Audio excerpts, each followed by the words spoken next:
Over the next week, I'm going to explore some of the risks to the path forward in terms of our economic recovery. So there's 7 of them that I've listed. I'll talk about the first today. Number 2 is a biological setback. Number 3 is what I call the debt overhang problem. Number 4 is a policy fumble. Number 5 is a burst of unexpected inflation.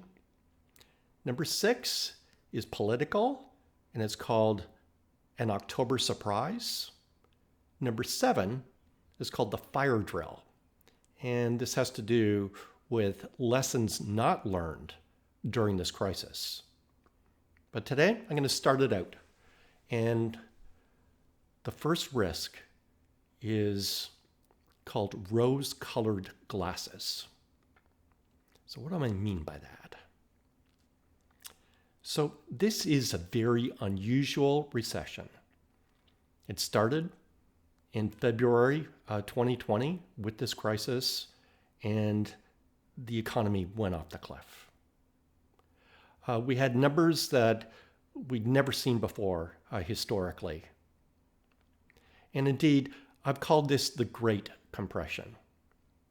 So even though this started in February and it's only June, we progressed.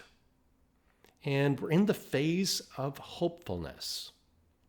Usually in recession and recovery, it works like this.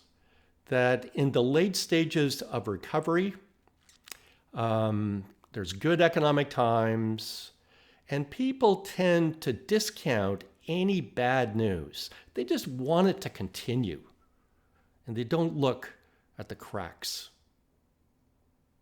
And then often it's the case when you're in a recession, then people are pessimistic.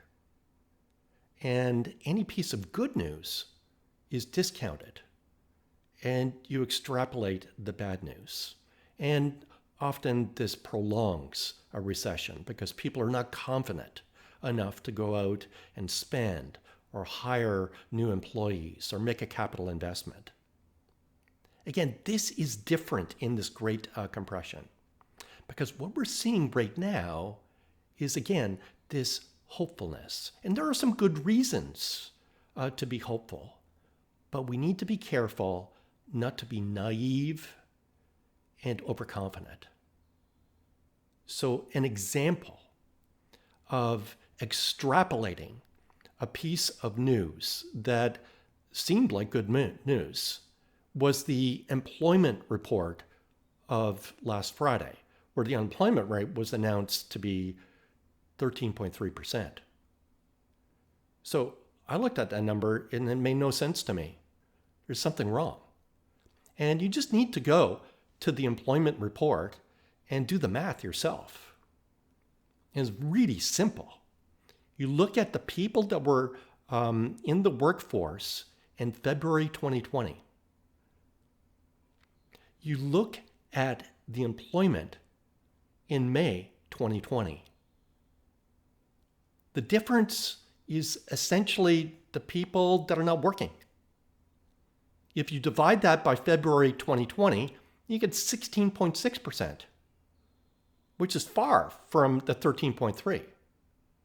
And then you need to think about this a little deeper. So many that filed for initial claims were actually called back to their job because of the PPP program, but they're not working. So effectively, the PPP program is an alternative in terms of supporting people that are unemployed. And if we make a very modest assumption that 5.6 million people are being supported by PPP, then the unemployment rate turns into 20%. And I'm not even going to talk about the footnote in the employment report where they admit to misclassifying workers. So that would add another 3 million. So we are well above 20. Yet, what do we see? The market reacts with exuberance. People want to believe that this is over. People want to believe that we're going back very quickly to the level of February 2020. So this is a form of overconfidence, and this type of overconfidence can be dangerous in two dimensions. Number one, on the health dimension. So yes, we are over the peak. It's very clear. Yet overconfidence could lead people to kind of revert to the traditional practices. For example, not wearing a mask. We're not at the point where we should not be wearing masks. It's basic. It's a basic preventative measure. So we risk some of the health progress by this overconfidence. And then on the economic side, overconfidence can drive spending that really isn't supported.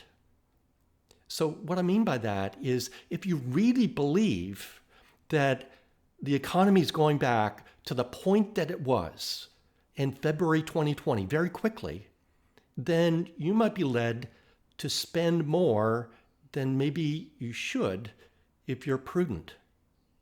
So I'm talking about consumers, I'm talking about corporations, I'm talking about governments also. Everybody has lost income due to this severe recession. And almost everybody has taken on debt, whether it's consumers, corporations, or governments. We need to factor in that this debt needs to be repaid. And again, I worry that people are looking at this with rose-colored glasses, ignoring the fact that debt has gone up, and wishful thinking that we go back to February 2020 before the crisis got really bad. Again, think of it this way. We've taken on extra debt. We've clearly lost income. Yes, there's pent-up demand. There's no doubt about that. But look at it sensibly.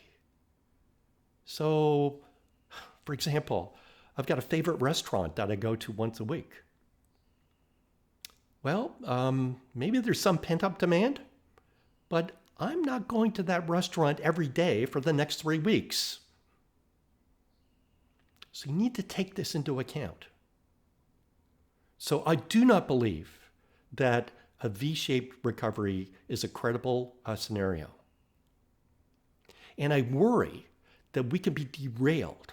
We could make things worse if people actually believe that that is where we're going. It will lead to additional spending and indebtedness that could potentially risk another recession.